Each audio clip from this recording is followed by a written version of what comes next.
Alright guys, we are here with a spinning chair that won't stop spinning. Hey guys, it's me Samantha here today with a best 10 mini eyeshadow palettes for 2021. We all know mini palettes were all the rage this year. Every brand came out with every kind of mini palette there ever was, and I collected a whole ton of them, and I decided these were my favorite 10. If you are interested in watching, keep watching. If you are new to my channel, my name is Sam. Hey, nice to meet you. Makeup is my therapy, and if you feel the same way, be sure to hit that subscribe button and the notification bell so you can come back and see more content with me. And let's get started. So in 10th place, this is in here because it's very good quality. The color story is what makes it 10th place, but it's also what made it on the list, right? So this is the ColourPop Quad in Sparkler. I felt like this quad is really good on its own. It's really stunning, especially on my complexion, but also it's a great companion palette. So if you have one of these all shimmer palettes or something like that, you can easily pull this in for those mattes and create some dimension in your looks. And so I really got a lot of use of this palette, combining it with other minis and things like that, kind of for that way, and that's why it is in 10th place. In 9th place is the Catrice 5 in a Box eyeshadow palette in Warm Spice Look. The mattes in this is really good. I was actually super surprised, and the shimmers are really good as well. I feel like these are what the e.l.f. little 4-pan things were trying to do, and they just didn't execute it properly, but Catrice was able to do that. The shimmers in here are not blinding or metallic. They're not extra sparkly, but they're really good, beautiful shimmers, and the mattes are really what makes this. This is a really good everyday palette, and I really enjoy it. So next in 8th place is the Essence Dancing Green eyeshadow palette. I do have 4 other of the 6-pan. I don't have the blue one, but this is the green one, and I really enjoyed this. I feel like the mattes are really good in here. Again, the shimmers are not the most sparkly, but they're better than the Catrice ones. They're really good, and I really enjoyed this palette. The next one surprised me. It's the ColourPop Head Capricorn in Charge. I don't know when it happened, where it happened, how it happened, but this year I became a lover of cool tone shadows, and this one just looked absolutely stunning, and I fell in love with this color story. It's so simple but very unique. The girl who wants to try out a cool tone shadow but doesn't want to commit to a big palette, I absolutely love this. The next one is the ColourPop the Bold and the Aries. This one just does a really good job going in really deep with this shade, having a solid mid-tone, having this really beautiful like peachy copper shade, and then bringing everything in with this nice soft light inner corner shade. It really just is very cohesive, and the color is fun.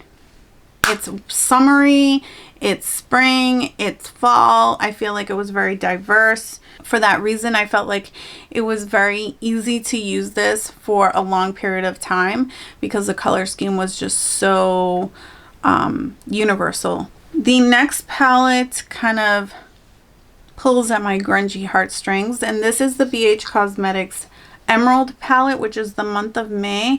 I purchased a few of these, not specific to anybody's birthday months except for the first one. I got the March one for my daughter, but I told myself after that I was only going to buy the ones that truly interest me color story wise.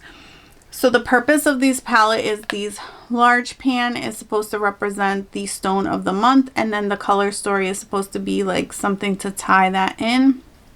But for me, I just love murky greens. I love that burgundy. It gives me everything. The only thing is I hate this pressed glitter. If that was like an orange shimmer, I would be happier, but it is what it is. I still really enjoyed this palette, so there it is at number 5. So in 4th place is the Natasha Denona Mini Love palette. I think this is a really cute palette. I did a video on this one, and I just love how it goes from light to dark. There's some really pretty shimmers in there. It shows up well on my skin. Natasha Denona has beautiful formulations, and so you're not getting anything less with this palette. I think it's absolutely stunning. If you're into like a little creams and berries kind of look right now, this is the way to go. There's so many berry tone palettes out there, but I feel like this one is really, really special. And if you don't wear a lot of makeup, this might be a good way to get, like, you know, a feel for this kind of color scheme, or just to have different colors in your collection that doesn't require you to have a big giant palette. So yeah, I really, really love this palette. The next one surprised me and grew on me. So initially I thought it was decent, but it didn't impress me. And then all of a sudden I reached for it more, and I reached for it more. And so at number 3 is the Pat McGrath Venus and Fleur Luxe Quad in Voyageuristic Vixen.